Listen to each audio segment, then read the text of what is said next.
গাজীপুরের কালিয়াকৈরের গয়লাবাদ থানা এলাকায় চিহ্নিত সন্ত্রাসী, চাঁদাবাজ ও মাদক ব্যবসায়ী আরিফ ও মানিকের গ্রেফতারের দাবিতে মানববন্ধন কর্মসূচি পালন করছেন এলাকাবাসী। আজ বৃহস্পতিবার ৮ এপ্রিল সকালে উপজেলায় গয়লাবাদ ইয়াসিন মার্কেটের সামনে এই মানববন্ধনের আয়োজন করেন স্থানীয় জনসাধারণ। মানববন্ধনে বক্তব্য রাখেন মারফত আলী মেম্বার, শাহিন, সাইফ ও মকবুল সহ অনেকে।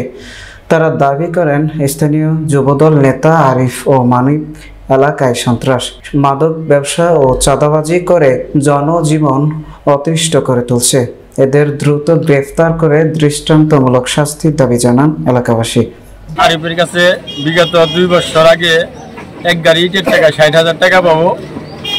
মাদক গ্রহণ করার পরে ওরা এলাকাবাসীর উপরে নির্যাতন চালায়। যেমন গত ৩-৪ তারিখে আমার বাড়িতে একটা ৩-৫ তারিখে একটা স্বাস্থ্য ভাই কোটা বুঝিনি। আমি নেশাখোর এবং যে অত্যাচার করে এই বন্ধু চাই আর সামাজিক